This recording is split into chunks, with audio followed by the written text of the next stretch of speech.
Welcome back, everyone. My name is Patrick. You're watching the Oilers Rundown. Here we are, Game 3, Edmonton Oilers, Los Angeles Kings. The LA Kings with a 2-0 series lead going into tonight. The Edmonton Oilers are as close as you can get to must-win territory.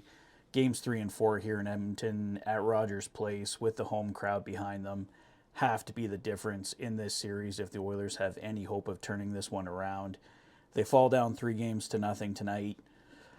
I'll keep cheering until the end, but the odds of them beating this LA Kings team 4 games straight are pretty close to zero. So I think this one, like I said, is as close to a must-win as you can possibly get. Going into tonight, we had to see a change in goal. I'm not hanging both of games 1 and 2 on Stuart Skinner completely. There was plenty of bad play in front of Skinner as well, but just for momentum's sake, you had to see a goaltending change for the Edmonton Oilers. And as I said, we will officially see Calvin Pickard between the pipes. He did come in with about 9 minutes to go in Game 2.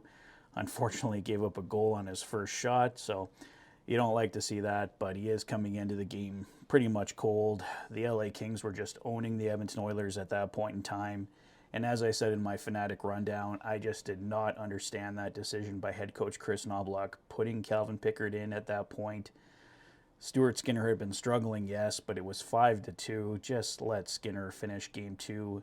Start Calvin Pickard fresh in Game 3. They chose not to do it. A lot of people were reading into Stuart Skinner smiling when he got pulled. I think he was just frustrated, as we all are as Oilers fans, and I don't know if we should be reading too much into that. Stuart Skinner's confidence just has to be absolutely shot right now. He's been listening to 2 straight games of having his name called in the stands, and like I said, I don't put all of Game 1 and 2 on Stuart Skinner's shoulders, but clearly 11 goals through 2 games is just not good enough. And I haven't agreed with all the decisions head coach Chris Knoblauch has made. Looking at the projected lineup from practice today, it looks like Jeff Skinner will be out once again for the Edmonton Oilers, but there was a mention in his media availability by Knoblauch not to read too much into the defensive pairings that the Oilers had in practice, so maybe there's some truth to that, to the forward ranks as well. There may be some surprises for us come game time tonight, but as of this morning, this is how the lines and D pairings looked for the Edmonton Oilers. It was a top line of Draisaitl, McDavid, and Hyman, a second line of Podkolzin, Nuge, and Arvidsson, a third line of Evander Kane, Adam Henrique, and Connor Brown, a fourth line of Trent Frederick, Matthias Janmark, and Corey Perry, and on defense, Klingberg and Bouchard, Nurse and Emberson, Kulak and Wallman, and like I said, Calvin Pickard getting the start for the Edmonton Oilers tonight. It was the Klingberg and Bouchard pairing that had a lot of people talking on Twitter this morning, so I think that's the one that we should probably ignore the most. Probably Nurse and Bouchard back together, I'm guessing, but I guess we'll officially see come game time. Jeff Skinner, as I was mentioning earlier, out once again for the Edmonton Oilers. Trent Frederick has just not looked ready. I think he would be the guy that should have come out of this lineup. Jeff Skinner get reinserted. I mean, Jeff Skinner has barely had a chance to play in the Stanley Cup playoffs in his whole career. He played Game 1, was on the ice for some goals against. Not saying he had a perfect game, but who on that roster did have a perfect game through the first 2 games? So I'd like to see Jeff Skinner definitely back for Game 4 if he isn't a surprise addition for tonight.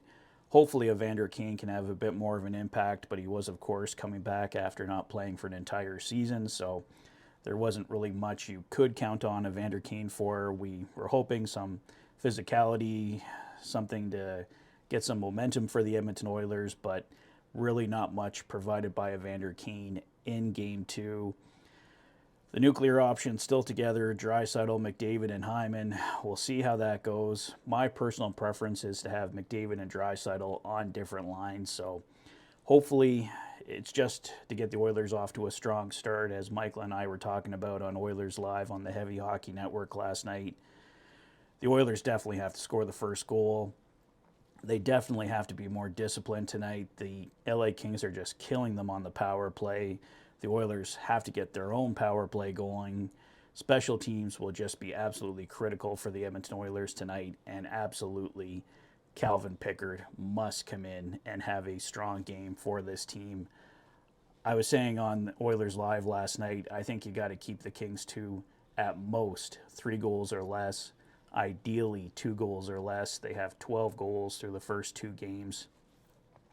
Just obviously not a recipe whatsoever for success for this team. So a lot of factors going into tonight. Pretty much everybody has to be better, but a better start, getting the first goal, a strong performance in net, being more disciplined, I think are the key factors for the Edmonton Oilers in an absolute must-win tonight at Rogers Place. So that's all I have for now, guys. Let me know your thoughts on Game 3. Do you think the Oilers get it done tonight? Can Calvin Pickard be the difference for the Edmonton Oilers?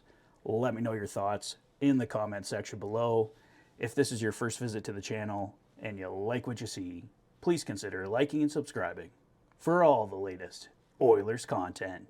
You've been watching the Oilers Fanatic. Thanks for being a fan.